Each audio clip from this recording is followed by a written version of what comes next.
छोट न पातर चाही देवेली मिठ मिठ गानी हो। अरे कहेली छोट न पातर चाही देवेली मिठ मिठ गानी हो। अरे कहेली छोट न पातर चाही देवेली मिठ मिठ गानी हो। हमर भौजी के इंजन रहेला गरम से खोजेली मोटा पिचकारी हो। ना हो फगुआ भरला गता रहेली गरम से खोजेली मोटा पिचकारी हो।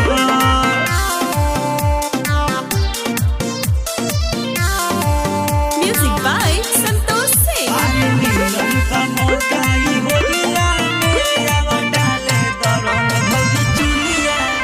तेताए से धरई बाए से धरी सेंटर भिड़ा के पहिले दी हम कर। अरे देवरों से रंग डलवाला ये भौजी मिलेला छुट खाली होली में। तेताए से धरई बाए से धरी सेंटर भिड़ा के पहिले दी हम करी।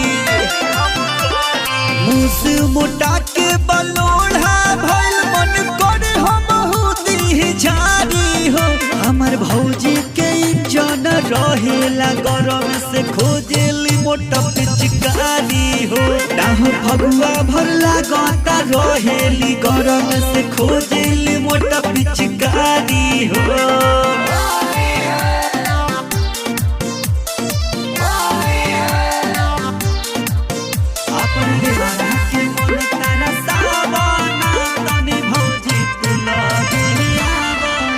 तनी हेने सट काहे रहता दूर हमर तो बात खाली लागता बे।